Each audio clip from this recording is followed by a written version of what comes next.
Usually market corrections feel like, I don't know, slowly letting the air out of a tire. You get this gradual, predictable cooling off. Right, a soft landing. Yeah, exactly. Yeah. But the digital asset drop from April 29th to 30th, 2026, that wasn't a slow leak. That was a trapdoor just swinging wide open.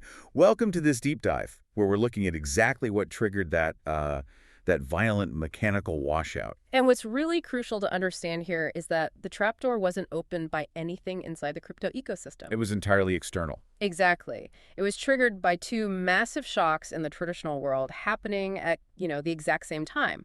First, you had total paralysis at the Federal Reserve. Oh man, the 8-4 split vote? Right, a highly anomalous 8-4 split vote. And that was paired with Jerome Powell taking the completely unprecedented step of refusing to leave the board when his term ended, just to block political interference. So you have total gridlock at the Fed. Yeah. And while they're freezing up, this massive spike in energy costs just hits the global market. Because of the Middle Eastern escalation. Right. Commercial shipping through the Strait of Hormuz practically halts. I mean, transit collapsed from like 3,000 vessels down to 154. Which is just wild. It is. And that drove Brent crude oil straight toward $120 a barrel. Which instantly creates a nightmare scenario for, anyone expecting cheap money.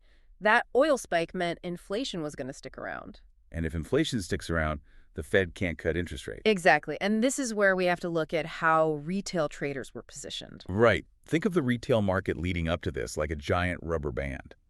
Traders were stretching themselves incredibly thin, piling on these leveraged long positions because they were betting everything on a dovish Fed pivot. They were banking on easy money. Yeah.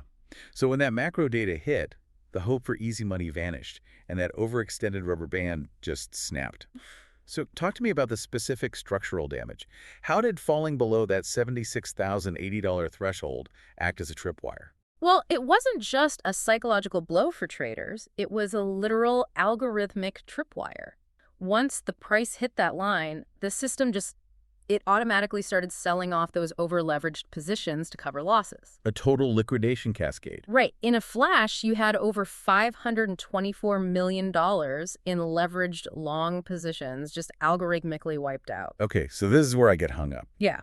If you have a violent sell-off like that, and the borrowing rates to hold the asset are plummeting, I think funding rates hit a 12-month low of like 3%. Yeah, around 3%. So wouldn't traditional fiduciaries just run for the hills? Why step in to catch a falling knife? Because they aren't looking at this as a quick crypto trade. They are looking at the traditional economy flashing red. While retail traders were getting flushed out, institutions were quietly scooping up the discount. So they were actively buying the dip. Oh, absolutely. Despite a minor daily outflow, April actually saw $2.4 billion in net inflows into spot ETFs. I mean, BlackRock alone now holds over 809,000 BTC.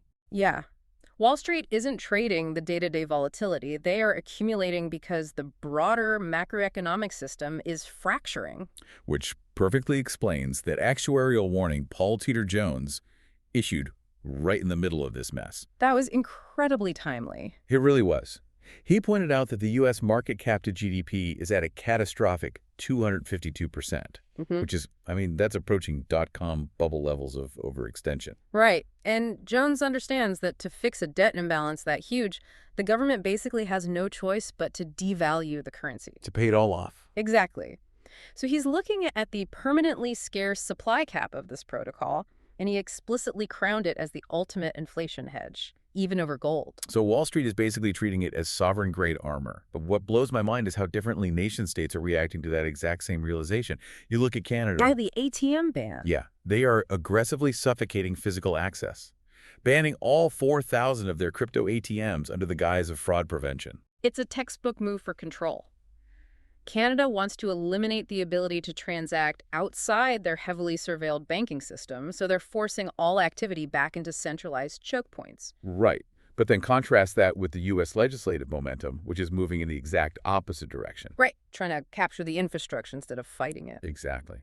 You have the Clarity Act compromise, which eliminates mandatory bank charters for stablecoin issuers, and even wilder, the impending U.S. strategic Bitcoin reserve. Which is designed to legally shield the 328,000 coins the government already holds. Right, keeping them from ever being liquidated. It's basically an open admission that this is now a strategic national asset.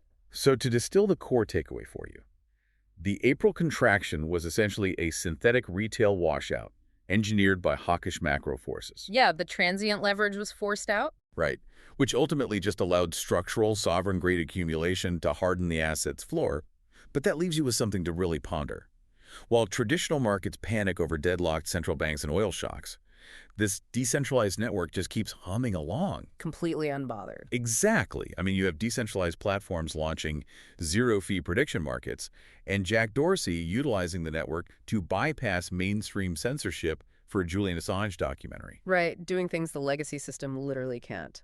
So when that traditional financial system gets paralyzed by the exact dysfunction we just analyzed, is the true value of the protocol measured by its fiat spot price or by its absolute immunity to being turned off?